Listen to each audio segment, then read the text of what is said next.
तो महाराष्ट्र विधानसभा चुनाव से पहले राज्य सरकार ने बड़ा फैसला लिया है। महाराष्ट्र कैबिनेट की फैसला ये लिया है कि मुंबई में एंट्री करने वाले सभी 5 टोल बूथों पर हल्के वाहनों से टोल टैक्स नहीं वसूला जाएगा। ये फैसला आज रात 12 बजे के बाद लागू होगा। मुंबई के 5 एंट्री पॉइंट पर टोल प्लाजा हैं। इनमें वाशी, अरोली, मुलुंड, दहिसर और आनंद नगर शामिल है। इन 5 टोल प्लाजा पर अब हल्के वाहनों को टोल टैक्स नहीं देना होगा। हल्के वाहनों की श्रेणी में कार, जीप, वैन आते हैं। आपको बता दें कि पिछले कई सालों से मुंबई के एंट्री पॉइंट्स पर टोल टैक्स माफ करने की मांग की जा रही थी। महाराष्ट्र के मुख्यमंत्री एकनाथ शिंदे ने इस फैसले को मास्टर स्ट्रोक बताया है।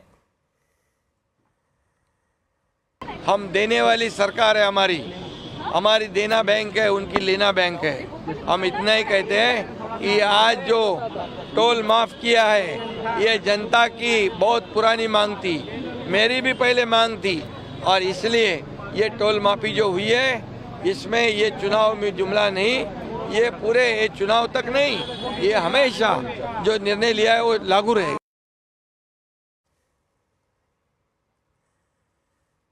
तो वहीं इस फैसले पर राजनीति भी शुरू हो गई है। शिवसेना यूबीटी महाराष्ट्र सरकार के फैसले को चुनाव से जोड़कर देख रही है। शिवसेना यूबीटी की नेता प्रियंका चतुर्वेदी के मुताबिक ये सरकार अब जाने वाली है। ये वैसे ही है जिस तरीके से सत्ता के में रहने के लिए पूरी कोशिश कर रहे हैं कि कैसे हम सत्ता में कायम रहें। एक कहते हैं डिफीट के बाद निर्णय लिया गया है, कि पेंडिंग डिफीट की वजह से निर्णय लिया गया है, पर जो भी है ये स्पष्ट कर रहा है कि ये सरकार घबराई हुई है और ये सरकार जानती है कि इनके दिन अभी कुछ ही दिनों के हैं। 4 दिन की चांदनी जो थी अब अमावस की रात होने को। तो महाराष्ट्र में कभी भी चुनाव की तारीखों का ऐलान हो सकता है। इससे पहले महाराष्ट्र की राजनीति में घमासान मचा हुआ है। आज आवाज अड्डा में इसी पर करेंगे बड़ी चर्चा शाम 7:57 पर।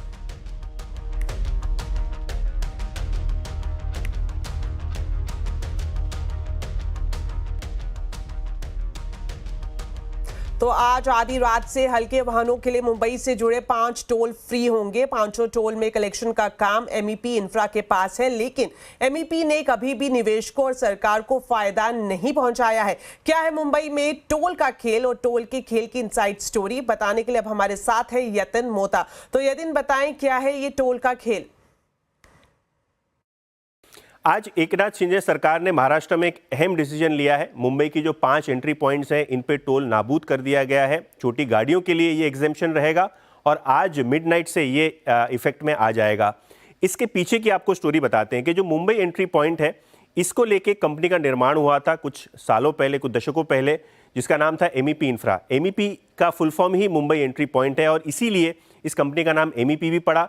अगर कंपनी की बात करें तो जो सरकारी एजेंसीज हैं इनसे जो मुंबई के एंट्री पॉइंट्स हैं 5, उनका टोल कलेक्ट करने का जिम्मा एमईपी को दिया गया था। और अगर हम बात करें तो ये कॉन्ट्रैक्ट नवंबर 2026 तक था। एमएसआरडीसी की बात करें तो यहाँ कंपनी के बहुत सारे बकाया हैं। अगर हम बांद्रा वर्ली सीलिंग की बात करें तो कंपनी का लगभग 400 करोड़ रुपए से ज़्यादा का बकाया यहाँ दिख रहा है। तो कंपनी जो टोल कलेक्ट करती है वो कलेक्ट करती है लेकिन देती नहीं है, जिसके कारण ये टोल कलेक्शन आपको दिखाई दे रहा है ओवरड्यू। इसके अलावा जो म्युनिसिपल कॉर्पोरेशन ऑफ दिल्ली है, जो दिल्ली नगर निगम है, यहाँ से कंपनी की एक बड़ी जो लायबिलिटी वो है लगभग 5,500 करोड़ रुपए की। बैंकों की बात करें तो आईडीबीआई बैंक हो या बैंक ऑफ इंडिया हो, 200 करोड़ रुपए से ज़्यादा के बकाया हैं और आईबीसी और एनसीएलटी के तहत यहाँ कार्रवाई बैंक्स कर रही हैं। ऑब्वियसली कंपनी दिवालिया हो चुकी है, नेटवर्थ नेगेटिव हो चला है। और अगर हम बात करें कंपनी की तो शेयर होल्डर ने ही इतना नुकसान किया है, पब्लिक ने तो किया ही है, क्योंकि जो टोल कंपनी ने कलेक्ट किए वो आगे एजेंसीज को दिए नहीं, जिसके कारण डेवलपमेंट के कई प्रोजेक्ट्स रुके। अगर हम बात करें कंपनी की तो 2024 में लगभग 34% एमईपी का शेयर नीचे है।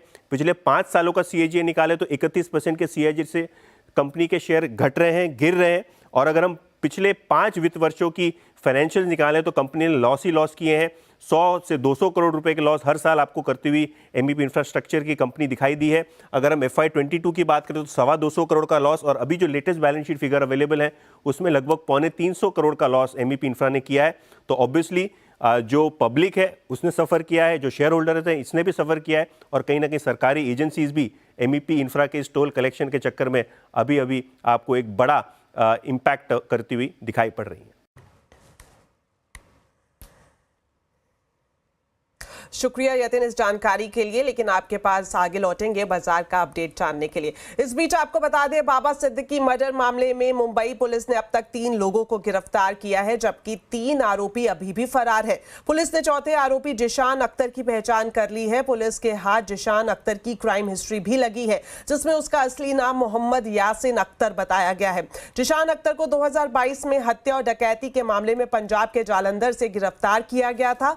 जेल से आने के बाद वो हरियाणा के कैथल गया और वहां से मुंबई आया। पुलिस सूत्रों के मुताबिक सभी आरोपी एक साथ रहते थे। बताया यह भी जा रहा है कि जिशान अख्तर लंबे समय तक लॉरेंस बिश्नोई के खास रहे गैंगस्टर विक्रम बराड़ के संपर्क में भी था। इधर महाराष्ट्र के मुख्यमंत्री एकनाथ शिंदे ने कहा है कि इस मामले में किसी भी दोषी को बख्शा नहीं जाएगा और हत्या के दोषियों को फांसी के फंदे तक पहुंचाया जाएगा।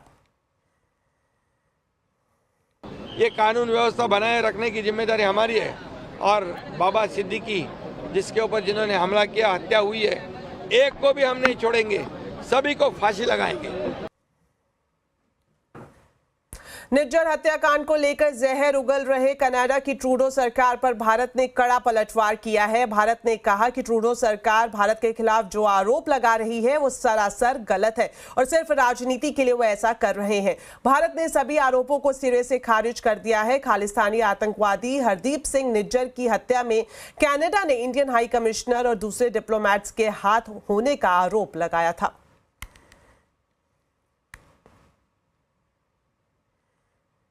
चलिए अब एक नजर डालते हैं बाजार पर। कारोबारी हफ्ते के पहले दिन बाजार का जोश हाई रहा। सेंसेक्स निफ्टी अच्छी बढ़त के साथ बंद हुए।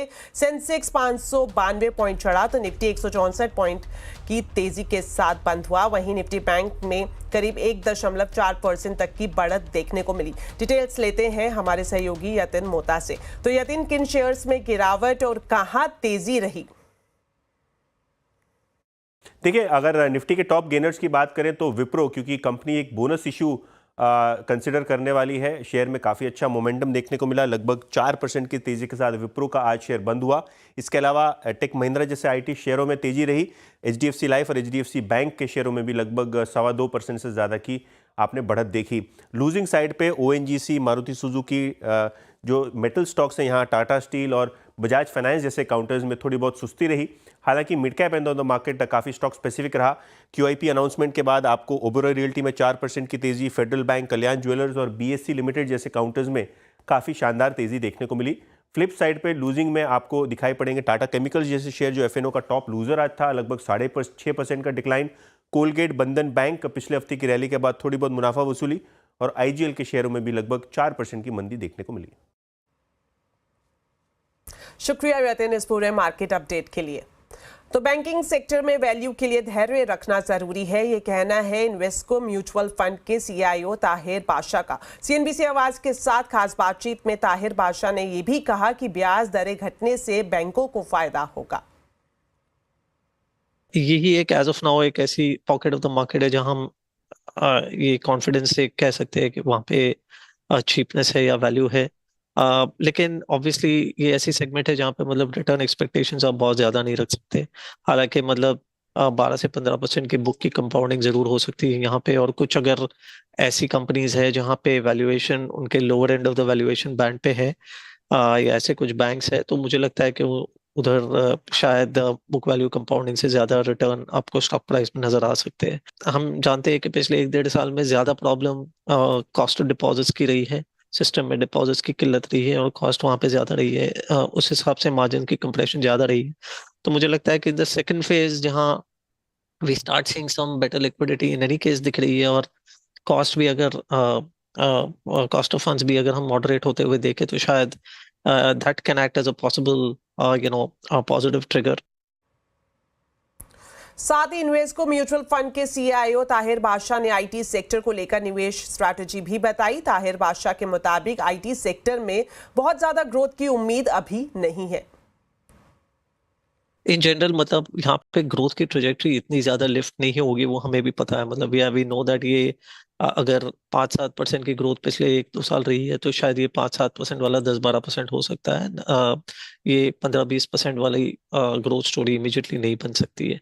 बट आई थिंक यहाँ पे जिस तरीके से वैल्यूएशंस की मूवमेंट आती है, वो ज्यादातर वो इंक्रीमेंटल ग्रोथ की डेल्टा को देख के ही आती है। तो आई थिंक FY26 के बेसिस पे शायद ये कुछ स्टॉक्स ऑलरेडी जैसे आपने कहा मूव दिखा चुके हैं, और शायद प्राइसिंग में है, वैल्यूएशन में उनको रिफ्लेक्ट हो रहा है। लेकिन आई थिंक दिस साइकिल अगर 27 भी अगर कॉन्फिडेंस आता है कि over a period of time AI related जो बेनिफिट्स है वो भी शायद अक्रू होने लग जाए कंपनीज के लिए, एंड जो डील फ्लोज की मोमेंटम हमने पिछले 4 क्वार्टर से देखी है, वो भी अगर सस्टेन होती है, तो I think over a period of time और थोड़ा ग्रोथ की मोमेंटम या स्टॉक्स में और थोड़े री-रेटिंग की पॉसिबिलिटी बन सकती है। तो अब से थोड़ी देर में रिलायंस इंडस्ट्रीज के नतीजे आने वाले हैं। कैसे होंगे नतीजे, बताने के लिए अब हमारे साथ जुड़ रही हैं हर्षदा सावंत। तो हर्षदा, बताएं RIL को लेकर क्या अनुमान है? कंसोलिडेटेड बेसिस पर नंबर्स थोड़े से एवरेज रहेंगे, लेकिन जी हाँ, वो जियो ड्राइव करता हुआ दिखाई देगा ऑपरेशंस को, क्योंकि वो प्राइस हाइक का पूरा फायदा देखने को मिला है। लेकिन वो नंबर्स आपके सामने रख देते हैं। ध्यान रखिएगा, स्टॉक करीब 7% ईयर टू डेट अपना रिटर्न दे चुका है। अब सवाल यही है कि यहाँ से आगे किस तरह की वृद्धि देखने को मिलेगी। रिलायंस कंसोलिडेटेड आधार पर, कंसोलिडेटेड यानी कि तीनों बिजनेसेस मिलाकर अगर आप देखें तो रेवेन्यू 2.3 लाख करोड़ के आसपास आता हुआ दिखाई दे सकता है ईयर ऑन ईयर। मुनाफा 15,738 करोड़ का अनुमान हम जताकर चल रहे हैं, और EBITDA भी है जो करीब 39,587 करोड़ के आसपास रहेगा। वहीं अगर मार्जिन्स के फ्रंट पर अगर गौर करें तो ये 17.5% से घटकर 17% पर आ सकते हैं, लेकिन वो स्टेडी रहेंगे मार्जिन्स ईयर ऑन ईयर। लेकिन क्वार्टर ऑन क्वार्टर ज्यादा बेहतरी का अनुमान जरूर जताया जा रहा है। रेवेन्यू फ्लैट भले ही रहे 2.3 लाख करोड़ के आसपास, लेकिन मुनाफा जो है वो 4% बढ़ता हुआ दिखाई देगा पिछले तिमाही से इस तिमाही में। EBITDA में भी करीब 2% तक की वृद्धि का अनुमान है, और ऑपरेटिंग मार्जिन्स जो हैं वो 17.5% पर रहेंगे, जो पिछले क्वार्टर में 16.7% के आसपास थे। तो क्वार्टर ऑन क्वार्टर ज्यादा बेहतर परफॉर्मेंस का अनुमान जताया जा रहा है। अब एक दो चीजें हैं जो आपको ध्यान में रखनी है कि इनके अलग अलग कारोबार में किस तरह का इंपैक्ट आएगा। रिटेल बिजनेस अब तक थोड़ा सा नरम रहा है, O2C में भी थोड़ा सा फ्लैटिशनेस देखने को मिल सकता है, लेकिन जो ड्राइवर रहेगा इन नंबर्स में वो जियो का परफॉर्मेंस रहेगा। टैरिफ में बढ़ोतरी के बाद ये जियो के नंबर्स आ रहे हैं, तो उस लिहाज से एक अच्छा खासा पुल अप देखने को मिल सकता है। आपको ये भी ध्यान रखना है कि ग्रॉस रिफाइनिंग मार्जिन सिंगापुर में थोड़े से नरम रहे हैं, तो उसका भी कहीं ना कहीं इंपैक्ट देखने को मिलेगा इस पर्टिकुलर तिमाही में। लेकिन जो हाई पॉइंट है जियो, उस पर मैं ज्यादा टाइम देना चाहूंगी, क्योंकि EBITDA में करीब 9% तक का ग्रोथ ये प्राइस हाइक ड्राइव करता हुआ दिखाई देगा।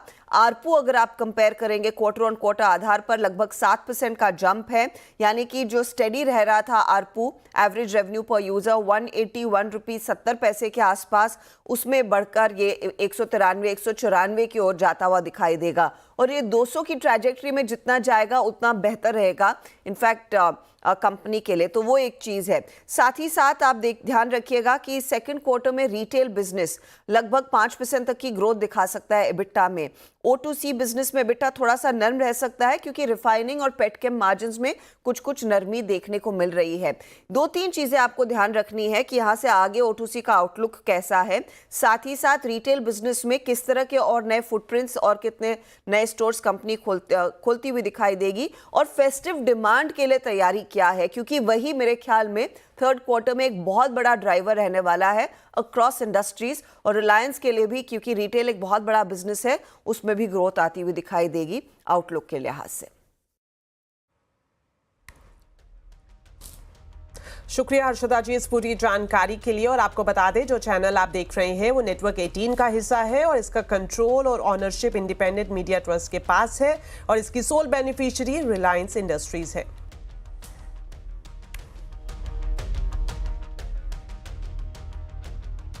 तो चलिए, फिलहाल वक्त हो गया एक छोटे से ब्रेक का, लेकिन खबरें अभी और भी हैं। आप देखते रहिए आवाज समाचार।